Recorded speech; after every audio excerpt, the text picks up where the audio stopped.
Okay, so let's begin some revision for the hot deserts unit. These are kind of areas that are the 1 to 2 marker low tariff questions. Starting off with a definition of hot deserts. So it is obviously a very hot, dry, arid area, but again, if you want a specific definition, it's an area with less than 200 millimeters of rainfall per year. Describe the distribution of hot deserts. You could get potentially these kind of questions in terms of where are they in the world.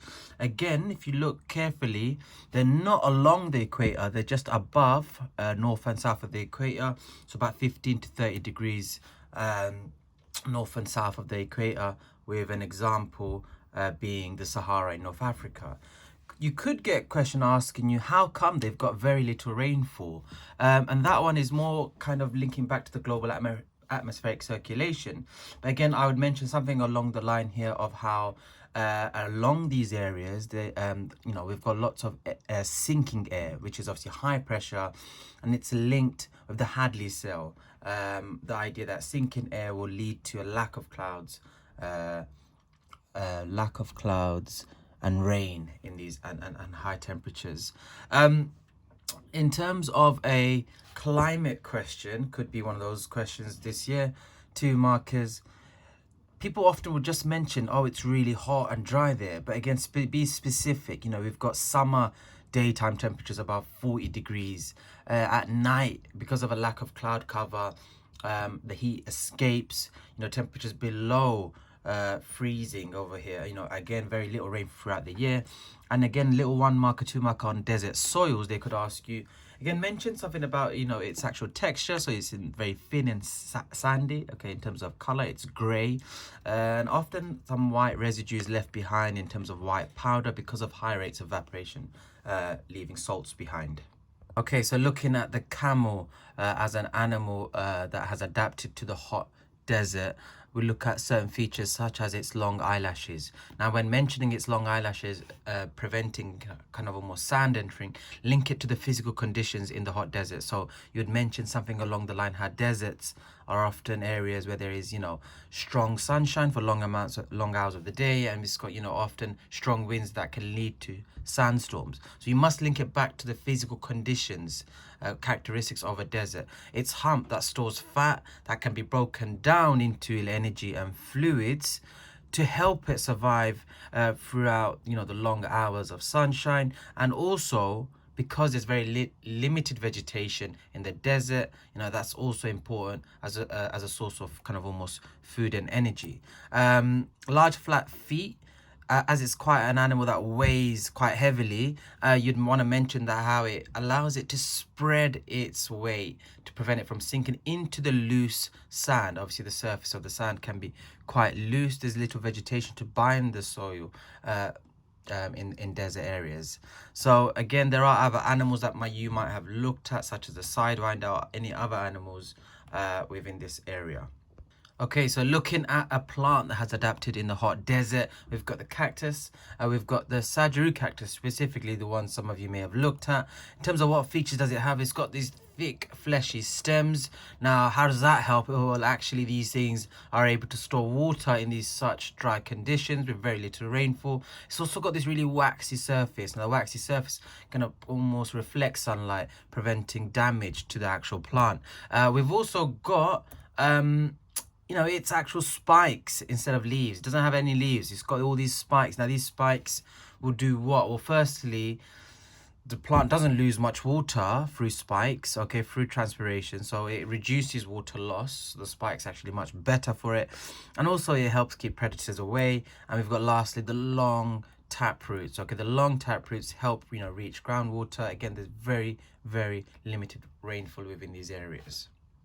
So opportunities in hot desert. So opportunities for development, okay, in terms of how can it develop the area economically and even socially to an extent. The case study you looked at was the Thar Desert in northwest India. So here are some of these images that should really ring a bell, thinking what is this and how is this an opportunity? So firstly, we've got mineral extraction, and we've also got tourism. 2 easy things to really talk about, but don't just mention what's there out there, but in terms of how is it an actual opportunity. So very quickly, I'd mention to the examiners examples of what minerals can be found here, specifically in the northwest of India, in the Thar Desert. We've got gypsum and phosphorite. Then very quickly, I'd mention along the line of how, you know, these minerals actually can be used for certain industries. So like, for example, the construction industry can really benefit from having, you know, locally sourced gypsum, which can actually be a cheaper raw material, you know, allowing them to make more money. Specifically, I said Jodhpur, if you want to add that kind of level of detail. But the main point you'd want to mention is that actually, when you're explaining it, you know, I would mention something along the line that these minerals are of high value and can be exported worldwide. This allows taxes to be generated, you know, allowing local businesses to really do well, and ultimately boosting the regional economy and helping kind of almost India within that area. So the desert festivals you can mention for hot deserts in terms of a tourist feature or desert safaris. But again, when going into it, you know, you'd mention something along the line of how actually it's many tourists from around the world, particular wealthy tourists, will spend their money on these activities, such as, you know, dance shows and night, you know, there's night shows in particular as well. But it's that idea that it benefits many locals by creating jobs, allowing them to earn an income, creating a local kind of economy through the multiplier effect, benefiting others through taxes, generally gain more investment through to the area. And other opportunities that you also may have looked at is energy, and we've got farming. So energy, looking at this, you can already tell solar energy is huge out here as a potential. Again, with solar energy, when mentioning, there was a solar energy farm in Balma in the Thar Desert. But again, it's powering local industries. So businesses do really well as they've got kind of locally sourced energy, creating jobs, boosting revenue, but it's also again improving India's energy security. And again, you can talk about how many crops have been cultivated here, such as wheat and mustard, have been sold as high value exports, generating revenue for the local area. And you could definitely mention how this was made possible for the Indira Gandhi Canal. Yeah. Now, challenges came up to an extent, like, you know, as a 6 marker this year. But again, if we are expecting a 9 marker in hot deserts and something to do with opportunities, it's usually where they'd require a bit of balance, like it's a to what extent question. You could definitely mention these forms of challenges. So again, looking at these photos, these are your main 3 challenges. So extreme temperatures, we've got lack of water supply, and we've got inaccessibility. Again, mentioning these areas, that actually, how does it affect development? Don't just mention these ideas. Tell me how it actually stops economic development. So again, you could imagine a really hot temperatures will limit how much can be produced in terms of goods, affecting farmers. They could dehydrate, you know, cattle are affected, and that, you know, really hinders development and growth.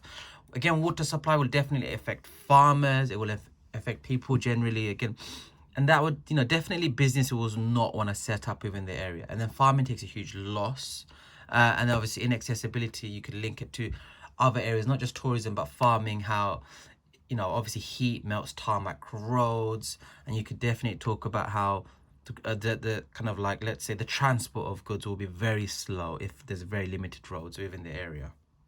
The other potential 9 marker could be the causes of desertification, or, you know, it could say, you know, causes of environmental damage on hot desert environments on the fringes. So thinking about this question, looking at these photos, they're not all of them, but they're just a few of these causes of desertification. Now, desertification is the process of whereby fertile land eventually turns into a desert. So it's losing all its kind of like vital nutrients and minerals, slowly wearing away and then exposed to wind and rain. Now, what are these things that cause it? So the first one being overgrazing.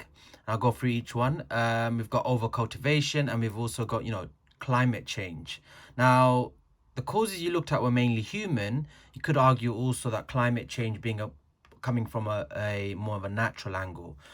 So I'll go through all of them, the ones that are on the screen. So the first one being overgrazing. Overgrazing is that often because of population increase along this area, so for example, the Sahel region in Africa, where there is a high population density, a lot of people live in there, you know, naturally thinking about all these farmers, they're going to need to feed their, let's say, animals, now their cattle. Now, what happens is when animals overfeed for too long on the kind of almost same patch of soil, same kind of area of land, the vegetation is unable to kind of grow back very quickly. Now, if you're losing, you know, this at this rapid rate of vegetation, you know, it slowly wears away the soil. The roots are not able to grow as quickly, and therefore what you have is a batch of land where it is more exposed to wind and rain, and that is obviously soil erosion. You must mention soil erosion. No longer the roots can bind the soil together. That's what causes desertification. You can easily write that in a mini paragraph. That's being one of your points.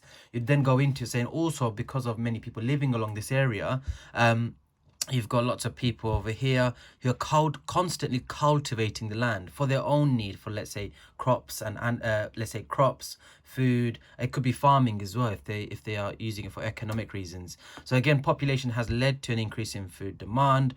Now, if you're growing lots of crops, it exhausts the soil. The soil becomes really tired and it wears away and it loses all these vital nutrients. Now, if no crops can grow here, no vegetation can grow here, you also therefore, you know, if the crops fail to grow, yes, it does lead to kind of increased soil erosion, turning it eventually into dust, but also less vegetation will mean kind of less of that whole nutrient cycling balance. You know, ultimately there'll be no nutrients in the soil, leading to kind of no crop growth over here, and that patch of soil then just stays there. Nothing can ever grow there. Then these people just move on to other areas of land to kind of grow more, and then that's how this area spreads. You know, that's how you see deserts forming more and more, because the land is being worn away.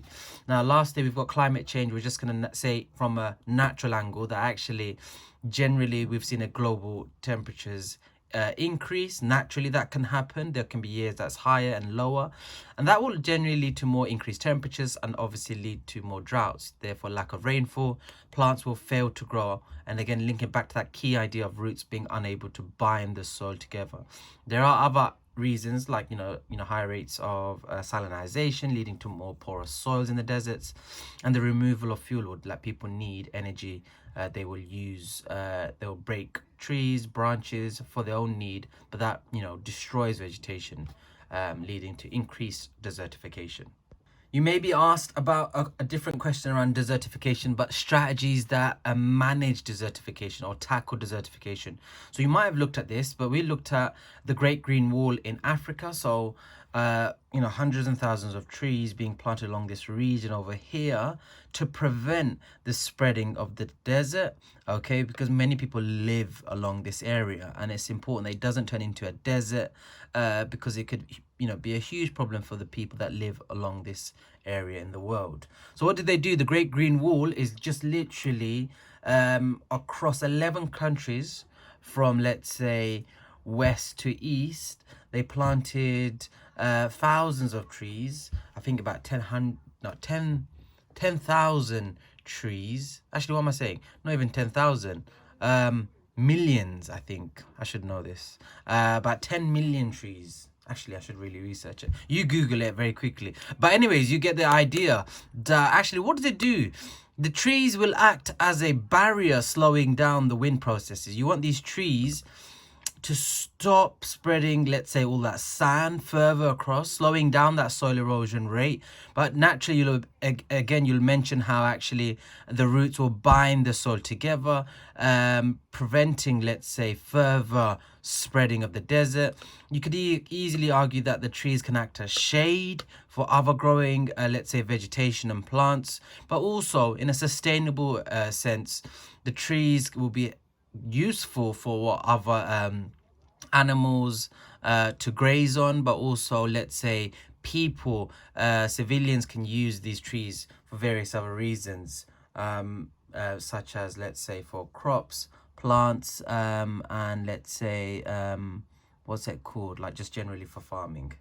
Example that you need to talk about of a strategy to reduce desertification is now many farmers are being taught to ensure that we don't lose the very little rainfall you get along this area, is actually start building these kind of low stone walls along slopes, or contour traps, or you could call it low stone walls. Now, again, if you think about it, if it was to rain right now over here, that wall would eventually trap any captured water that runs off this slope, or any soil that's about to be washed away. Now, they could be that soil and water could be reused to help plants grow. Again, you're not losing all your soil away because of wind and rain. So they're being taught these techniques. So it prevents being, from being washed away from heavy rainfall. And again, that is so important. And therefore, ultimately, you could link about how certain plants, drought-resistant plants, could be, let's say the Atriplex plants could be planted along these areas, ensuring that the region has continuous growth cycle in nutrients and vegetation, preventing the spreading of this desert. Okay, with appropriate technology, you could easily argue that people are taught certain techniques. These techniques are made for the needs of the people living in this area, their knowledge, their wealth. So with solar cookers, they could easily be shown these techniques to kind of cook food using obviously the sun's rays and the high rate of, let's say, sunshine. Instead of, they don't need to cut down trees anymore. Okay, if you teach them these kind of techniques, it prevents, let's say, the cut down of trees, and therefore ultimately slowing down soil erosion. Again, rainwater collection systems are techniques of capturing rainwater, because often we don't know when we'll often get rainfall, so therefore rainfall could be lost easily, affecting crop growth. Whereas if you taught them techniques of harvesting certain, let's say, resources such as rain, that would ultimately be a huge boost to the local area and the people that live there.